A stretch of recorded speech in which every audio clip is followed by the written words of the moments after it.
Cashflow Diary Podcast, episode 428. Welcome to yet another exciting episode of the Cashflow Diary Podcast, the podcast that teaches you insider tips, tactics, and strategies for creating leverage streams of cash flow into your life. Learn from top-performing entrepreneurs, business owners, investors, and thought leaders from across the globe as they share their secrets to success. Like what you learn on this and other Cashflow Diary podcast episodes? Go to learninvestingnow.com and sign up to receive powerful tips and information that will help you succeed as an entrepreneur and investor. Now, here's your host, investor, entrepreneur, business owner, educator, speaker, author, and master facilitator of Robert Kiyosaki's cash flow game, Jay Massey. All right, ladies and gentlemen, welcome to another episode of the Cashflow Diary Podcast. I'm your host, Jay Massey, and I'm glad that you're here today because here's what I know. I know that a number of you, you're at the beginning of your journey, and you're wondering, how on earth am I going to make this thing happen? In fact, there's been a number of you who have contacted us recently saying, Jay, I'm trying to break into consulting. I'm trying to go out on my own. You are, as I would say, striving for your independence. And I get it.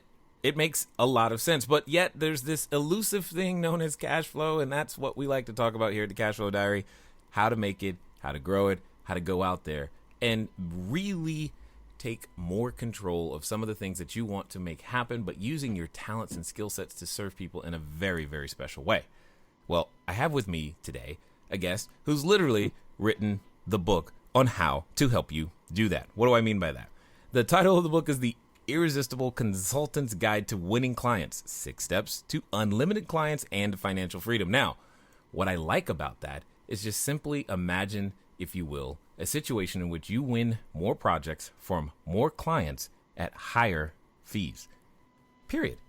Win more projects from more clients at higher fees. If listening to this episode helped you do that, got you one step closer, would it be worth it? I think the answer is yes, and so does our guest today, Mr. David A. Fields. He's a managing director of Ascendant Consulting, a group of elite independent business consultants whose clients span the Fortune 500. That's code for they've done work with a lot of the brands and people that you and I absolutely recognize, but more importantly, they've had success with them too.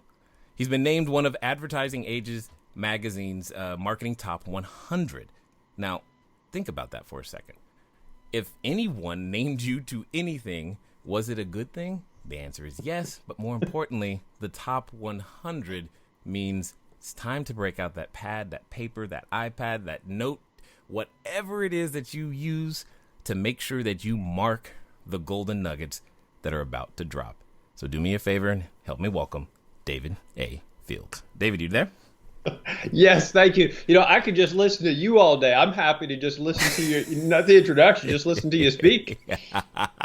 Thank you. I appreciate that. We have heard that more than once, but we can't do that. We're here to pick your brain today. We must understand everything that's in your head as much as we possibly can. Now, with this being your first time here, though, I do have to ask you the same question I tend to ask everybody else. You ready? You bet. All right. I tend to look at today's entrepreneurs a lot like yesterday's superheroes. So, Wonder Woman, Batman, The Flash, what have you. I think entrepreneurs and superheroes have a ton of things in common. Occasionally, as an entrepreneur, we can envision ourselves, flying around the city, saving our customers one at a time, using our special skills and abilities. And for some of us, maybe we even dress up for the part. Also, like superheroes, an entrepreneur has a beginning. So if you think about Peter Parker and Spider-Man, there was a time where Peter Parker was just a, kid going to school. And then he had a job taking some photos. Then one day he gets bit by a spider, realizes he's got a special ability, and he gets the option to use it for good or evil. However, an entrepreneur is kind of just like that. So here's what we want to know. Before being, featured in publications like Bloomberg, USA Today, CNN Money, before, writing your book, before being the sought after speaker that you are today, what we want to know is, who is David A. Fields? All right, got it. Well, I'm not a superhero. I can tell you that much. Disagree, but okay, let's go for it. Well, let me put it this way. You see, what I think, you talk about Peter Parker. So Peter Parker got bit by a spider, and all of a sudden he had superpowers. And I don't think I have superpowers, and I don't think anyone who succeeds in being an entrepreneur, I kind of call it the everyday hero level. Not the superhero level, not necessarily Bill Gates, Mark Cuban, but the everyday hero, someone who can reliably bring in, a solid 7 figures a year, which is pretty good. Mm-hmm. You don't have to have superpowers. You don't have to be bitten by the spider and all of a sudden be able to jump higher and leap further and shoot webs. But I think you do have to improve yourself by listening to shows like this. And I think you do have to have resilience and be willing to persist and do a few things right. But that said, let me answer your question so I'm not dodging it completely. I won't go back to my misspent youth. But what I will tell you is I started off in corporate America, after business school and all that, and did marketing and some sales and something called trade marketing before going into consulting. And worked for a boutique firm, worked my way up to partner, and here's where things got interesting. One of the other partners in the firm and I decided to spin off and form our own firm, Ascendant. You mentioned Ascendant. Yes. And so we created this firm, and the roles were I would be in the back room modeling and analyzing and coming up with great solutions because that's what I'm good at. I'm good at modeling and analyzing and coming up with great solutions. And my partner, my co-owner, co-founder, he would get clients because that's what he was good at. And these were the roles we had played when we were partners at a boutique firm, a larger firm. So that worked really well for about 4 weeks.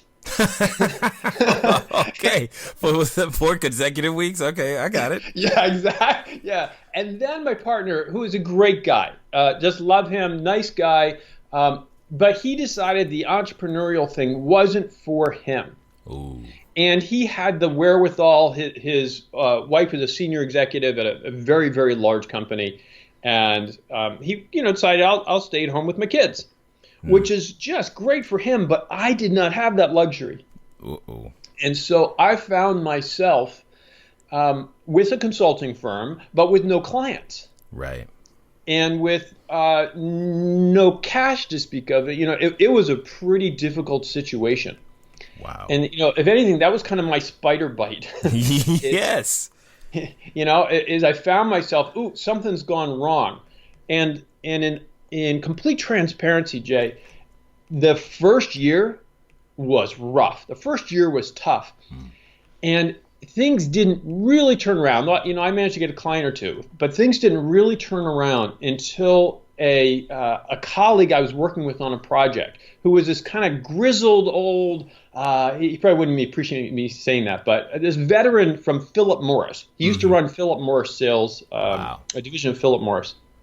And he said, David, you're actually a good sales guy. You should be selling consulting services. And I hadn't realized that, or I had forgotten that I could actually win business.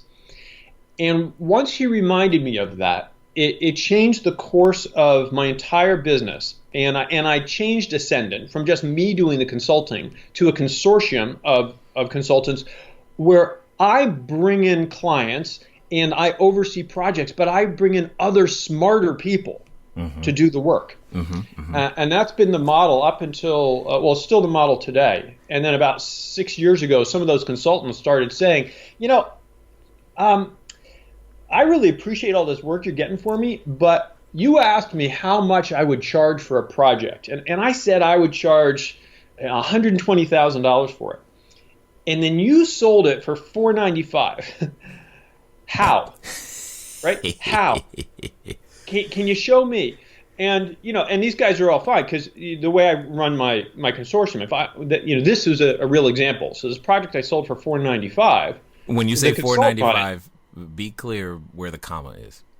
$495,000. Yeah, I just wanted to make sure people understood. Yeah, sorry, no, that's right. Not 495 million or $495, but so he made probably close to twice what he would have if he was just charging on his own. And you can imagine $500,000 creates a lot of cash flow and a lot of runway. Mm-hmm. So I started working with consulting firms and showing them, well, how do you win more projects from more clients at higher fees, which is how you put it. And that business has just been phenomenal. I love working with independent professionals, people who want to help other people, and showing them, here's how you actually get the business. So that was kind of my spider bite moment in the middle there. Yeah, no, I like it. I like it. In fact, there's always that defining moment with nearly every entrepreneur that we've talked to. What happens is they go, oh, well, this is what happened. And then, but yet you did something that I have to ask about, because often when many people get that spider bite moment, they see the opportunity, they feel they should go in some direction, but not everybody goes, well, I'm going to go make it happen, because you were given an opportunity. You could have made a completely different decision when the partner left. You could have said, oh, I've got no sales department. I guess I'm going to go back and get a job. But you didn't do that.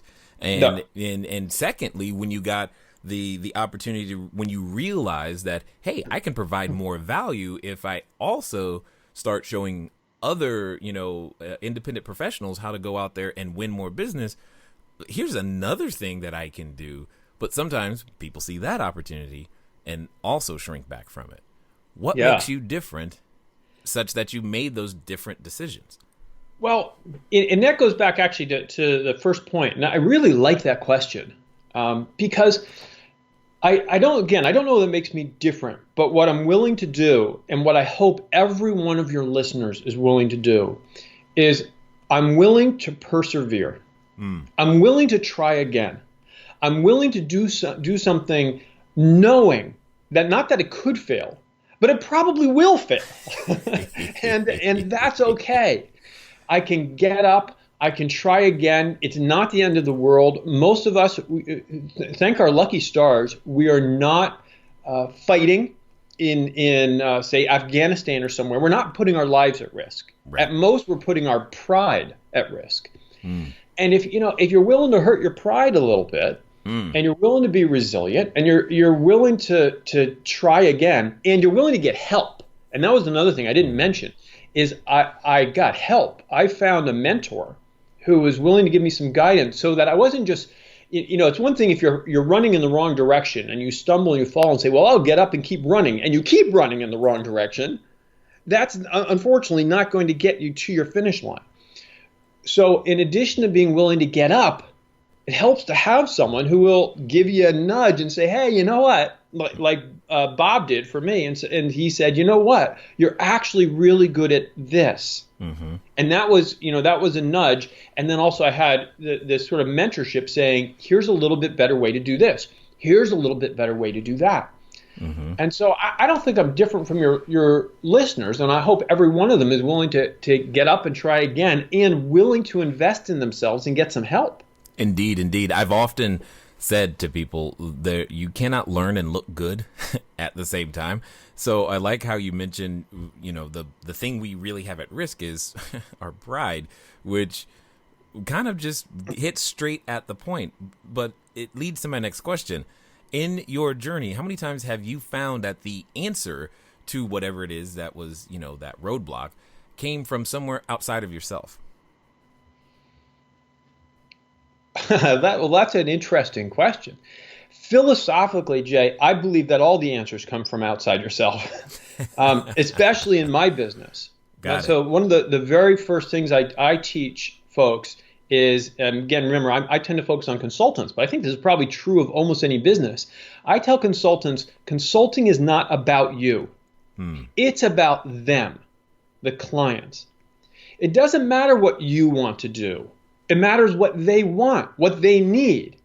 It doesn't matter what you find really interesting, because what you may find really interesting is buggy whips, and nobody wants buggy whips. Not right now.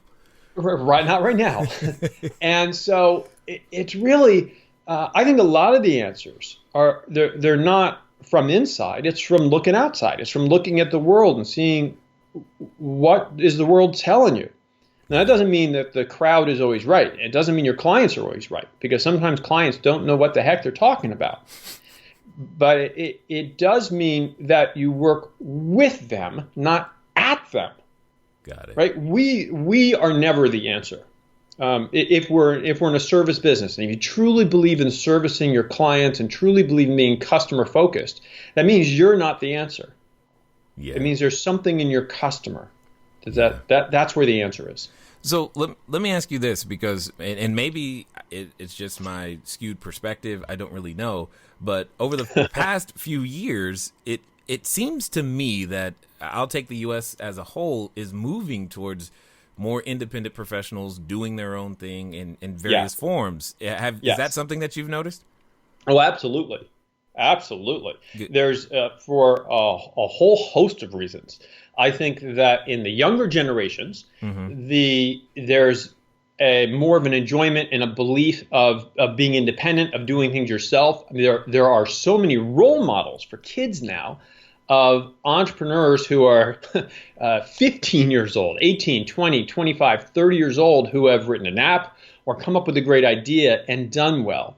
So that encourages the youngsters to not just work for the man, as we used to say, right? Not just work for the big company. Right. And then on the flip side, you have the baby boomers who are at an age where they're starting to leave corporations, but they still have a lot of good years. Even old folks like me have a lot of years left to add value. And so where do they go? They go out on their own. And then, of course, in the middle there, you had a bit of a few years ago, you had this recession and a jobless recovery. And so all of those sort of combine. There's this confluence that's saying, I think across the demographic spectrum, there are a ton of people who are working independently and finding ways to contribute and create value more than ever before. Yes, absolutely agreed. Now, one of the interesting things I think about this is it's a lot of, as you were mentioning, there's still something where you can add value. You have valuable wisdom, valuable insight, valuable skill sets, but it seems to me that some of the basic skill sets to even put what you can do to work are missing. Why is it that so many consultants have challenges getting new clients? Well, a lot of it is because they're looking in the mirror too much. And going back to what we were talking about just a moment ago, your client is not in the mirror. Your client is through the window or something like that. Got it. And a lot of consultants, they struggle. That's a big question. But the biggest issues is they tend to pay too much attention to themselves and what they want and what they want to do. Okay, hold on. Give me an example. What do you mean when you say that? Because I'm not understanding what you mean how would I be paying too much attention to myself if I'm in a service business trying to serve other people? I'm confused by that thought. Sure. I'll give you, that's actually a really easy example. I will bet you dollars to donuts that there are listeners out there right now, whether they're in consulting or they're in some other independent field. If you ask them what they do, it would take them probably 5 minutes to describe, because they do a lot of things and they want to do a lot of things. I talked to a consultant yesterday who recently left a super well-known brand name consulting firm. So this is someone who's like a Harvard graduate, very high end. And he said, what do you do? Well, I do strategy work and I help people in operations and improve their margins. And I also with them on the marketing strategy side and cost reduction and M&A, right? And he's listing all of the things he can do. I see. That's paying too much attention to himself. Okay. That's not looking at the market. Okay. You look out at the market. So I'll give you another example. And this is actually a client who signed business with me today, so it's fresh in my mind. There's a client in the Midwest. Now, this is a small firm. This is really a solo person, and he's doing about $2 million a year right now, which isn't too bad. Not too bad, right? And his expertise, I need to be careful because I don't want to give away too much. But it was, I said, what do you do? Well, I help manufacturing companies that use the Astra 480E platform and are struggling to get that implemented. Okay, do you notice the difference between on level of specificity? Yeah. And what he found is that Astra 480E platform is a need. He can do lots of things. Once he gets in there, they ask him to do not just the Astra 480E, they asked him to do all the things that smart guy from the big company does, but he didn't go out to market that way. He went out to market realizing it's not about all the things he can do, it's about what the market is asking for, really specifically, that he could do. One thing, one problem that he could solve. That's being market focused. All right. Does that make sense? It makes sense, but I'm going to play right now. I'm going to play a little bit of devil's advocate because I know someone is saying, but David, I can do all these other things. How do I know I'm going to make enough money to live if that's the only thing I'm talking about? Hello there, entrepreneur. This is Jay Massey.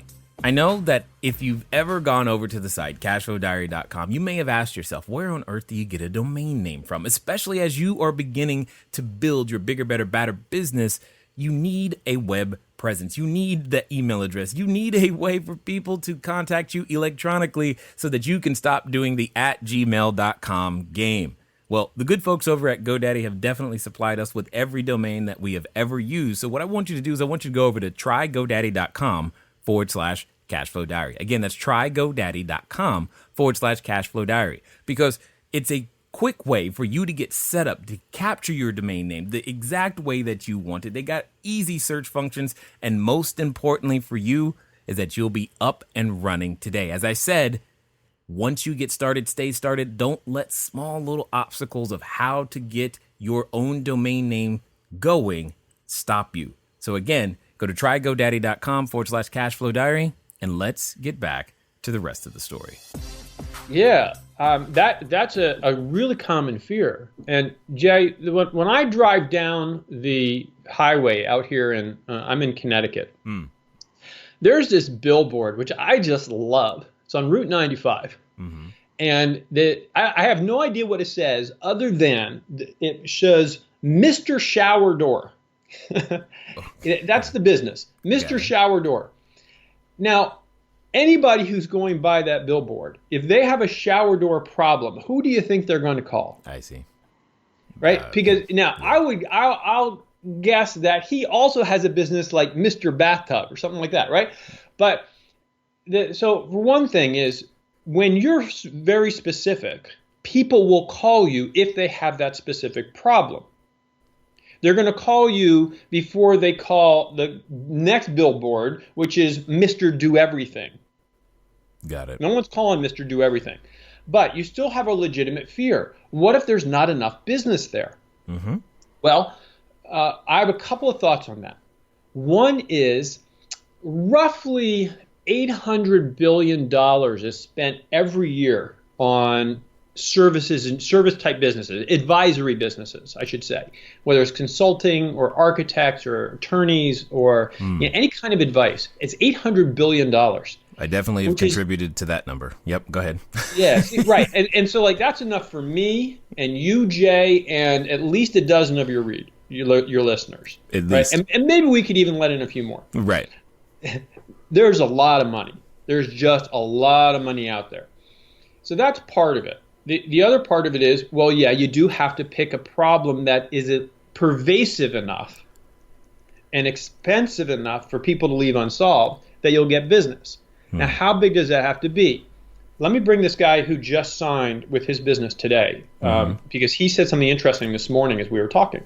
He said, and I'm going out to his place with one of my partners to help him work on the next 3 years. And he said, David, remember, for me to get from 2 million to 3 million, I only need 3-4 more clients. Not 300 or 400, 3 or 4. So you don't need thousands. You do need a network of 100. You do need a universe of potential prospects of, call it 200 to 300 total, period, total, the whole world, for you to have a very, very healthy, thriving, sustainable business. You're bringing up something that I've also witnessed and wondering if you've seen it too, because you said you got to pick a problem that's pervasive and expensive enough. How many times when you're working with someone do they just charge too little? I mean, the guy you mentioned earlier, you said he would charge 120 for it, but you sold it for 495. That's like not even in the same ballpark. Was he undercharging? What's the difference? Yeah. I mean, that's not a little bit higher fee. That's tremendously different. Yeah, that's tremendously different. That's what I call a higher leap. And when I was a kid, my dad would say, David, when I say jump, you say, and then how high? Exactly. Thank you. And, so the question is how high? How high is that leap? And that's a much higher leap. In many, many, many cases, people are undercharging for their services. Now, that's not always the case. And here's the flip side, which is a little odd and a little ironic. In many, many cases, people are underpaying for their services. What? Yeah. So here's why. Here's the reasoning on that. And I just got a bill from someone on a project I'm doing. A consultant sent me something, and I took a look at the fee. It was a little bit higher than I was anticipating, and my reaction to that was no problem, and paid it.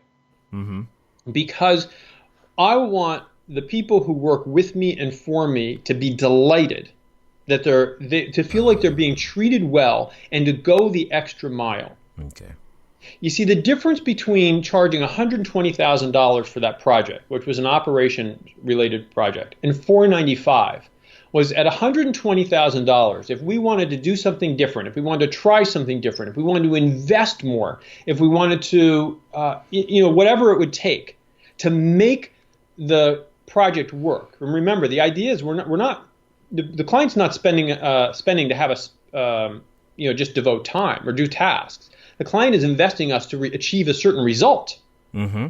So if we only had $120,000, there would be this kind of barrier, this feeling like, well, I don't know if I want to try that because we're not getting paid for it. But at $495, I have the room to do anything I need to. I can do anything. I can, in order to get the client to the best possible result.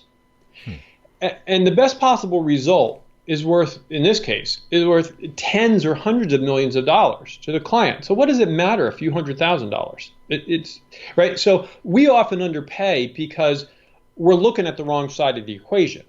We're looking at what does this cost me, as opposed to what will this do for me if it works? What will it do for me if I get the best possible solution? Got it. So how does one know if they're undercharging? Because I know someone's like, if I don't ask you that, they're going to email me. That is one of the hardest questions to answer. And believe me, I get asked this question every single day. And I encourage the question, even with the consulting firms I work with. They ask, am I pricing this right? And could I charge more? That is the hardest question in our business. What is the right way to charge? And so I don't have a simple answer for you, other than most consultants, not all of them, but most consultants and most independent professionals I run into could easily double and probably triple what they're charging. Wow. But again, it's a really important point here. I'm expensive. There's no question about it, and my clients know that. But the idea isn't that I'm gouging my clients, because I don't believe in that. The idea is I can create higher value, and higher value is worth a premium. Got it. Right? So then the pricing. So sorry. But then, based upon that, then what you're saying is that pricing is based upon the potential value you can create, not necessarily tying it to maybe what you need or what you're used to, or et cetera. Right. Oh, absolutely right.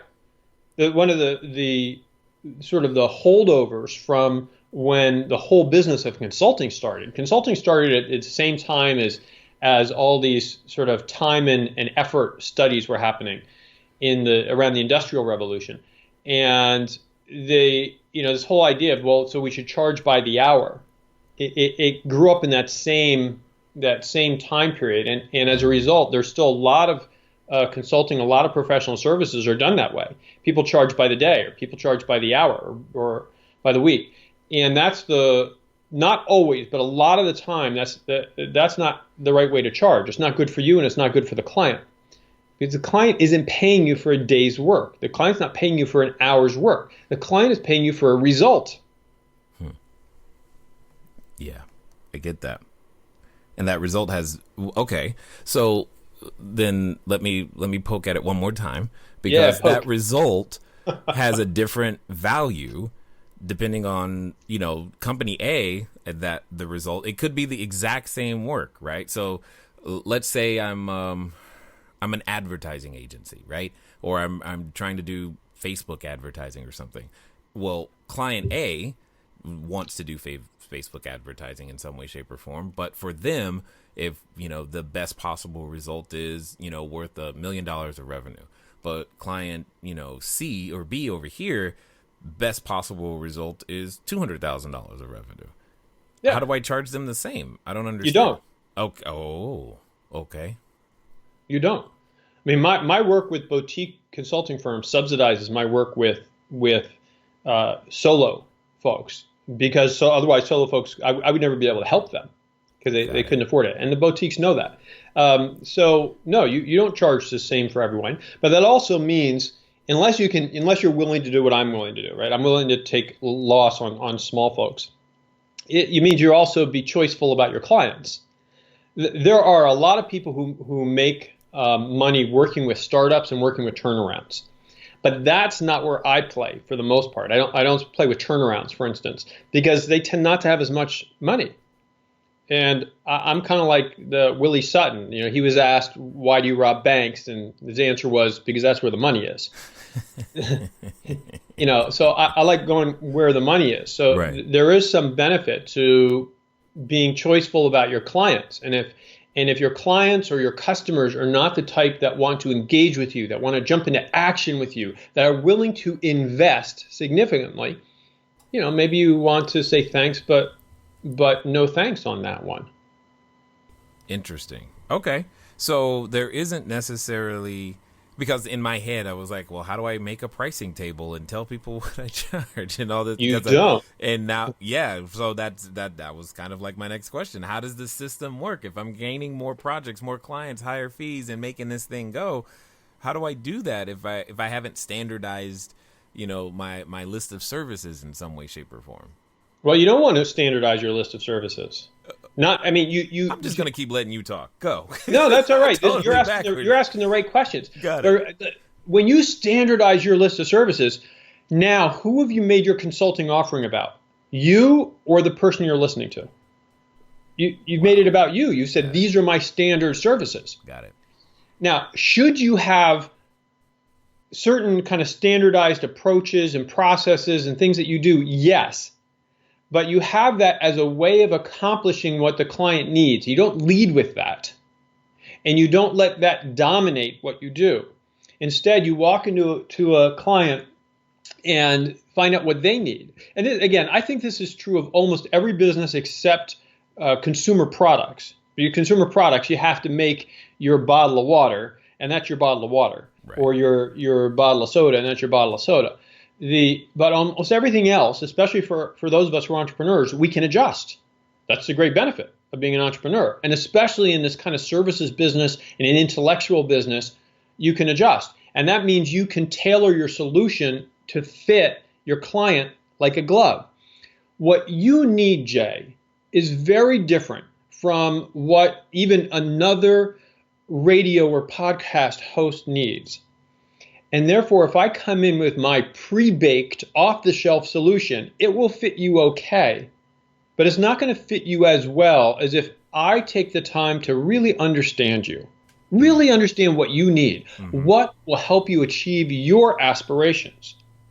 And then I can use some of my pre-baked approaches where they're appropriate and say, what about if we use this piece over here that I've got, that I use a lot, and this hammer that I have in my toolkit that I use a lot, and this clamp that I use a lot, and we put them together. Do you think that'll get you where you need to be, Jay? And you say, yeah. I say, perfect. Perfect. And then we can have a conversation about what is that, what's the value of that? And does it make sense for you to invest in achieving that outcome? Yeah. Does that all make sense, or did I sort of go off into la la land there? No, it makes sense. It's just it just makes it has the potential. It's going to require just different skill sets. It's not in order to perform this type of sale that you're referring to, which again, I know I've done many, many times. I was just thinking completely differently than at the beginning of our conversation than I am right now. Because this is not, it really isn't, the numbers game per se. It's more of taking the time to invest to understand the client's needs. At least that's what I'm hearing. It's like if you understand the needs first and create the customized solution, then you have a shot at being able to, again, win more projects, give more clients at the higher fees. That's what I'm hearing. That is absolutely right. So this book you mentioned at the beginning, my newer book. Yes. It has 6 steps in it. Yes. 6 steps to unlimited clients and financial freedom. So step 5 is becoming the obvious choice. And what I say is becoming the obvious choice boils down to one word: discovery. When you conduct discovery, when you understand and discover what's driving your prospect better than anybody else, perhaps better than he understands himself, right, then you can create the solution and offering a combination of terms and benefits that makes you by far and away the obvious choice versus doing nothing, versus someone else, versus using internal staff, versus any other option. But you have to do that discovery. You have to understand them. That's what drives this. Interesting. So in essence, would it be fair to say that most people are skipping steps and trying to take shortcuts to get to the sale? Oh, you betcha. People are not only are people skipping steps, they're very often misunderstanding where their new business pipeline or new business engine is broken. There's what I get. You're assuming they have an engine first. Well, yeah. Let's assume everybody's got at least some engine. Everybody's trying. Right? Everybody's working hard. And so I get calls from folks, and they say, David, how can I get in front of more people? Step 3 in your book, which is maximizing your visibility or increasing your visibility. How do I get more visible? How do I get in front of more people? And my answer to that is usually you don't have a visibility problem. You think you have a visibility problem. In most cases, you have an impact problem. You need to go back a step. See, I'll tell you a slightly embarrassing story. When I was a kid, I played Little League, just like a lot of kids. Most kids play Little League. And I was the only kid in Little League who had a 0 batting average. Wow. I don't mean you were perfect. Something. That's perfect. I mean 0. Yeah. I could not hit the ball. Wow. Now, some of it may have been I was slightly afraid of hitting the ball, but for 2 years running, I never hit a pitch. I would have had a higher batting average if I had just put the bat down on home plate, because sometimes those pitchers in Little League, they throw it short and it hits the plate. I would have done better just doing that. Oh my gosh. It didn't matter how many pitches I saw, I had no impact. I couldn't hit the ball. Wow. And for a lot of people, that's where they are. They think they need to see more pitches, but the fact is they're getting in front of people. They're just not having impact when they're in front of them. Wow. So the first thing you need to figure out is how do you hit the ball, right? How do you have some impact? Yeah. And then once you've got that figured out, then let's get you in front of more people. Then let's build your visibility. Yeah. Okay. I see where this is going. Yeah. I get the idea of what you've developed here. I like it a ton. In fact, I'm going to take a stab and say that there's a number of people who want to hear more of what it is that you've got going. What's going to be the best way for them to find out more about what you're up to, and maybe even grab a copy of your new book? Well, the easiest way to get a copy of the book is you can either go to Amazon.com or Barnes & Noble or any of those places and look up Guide to Winning Clients. And you look Guide to Winning Clients, you'll find the book. Or you could go to winclientsnow.com. And there's a free chapter. the one of the nice things about the book is I've got a ton of online resources that go along with it. So once you're in the book, it gives you an address.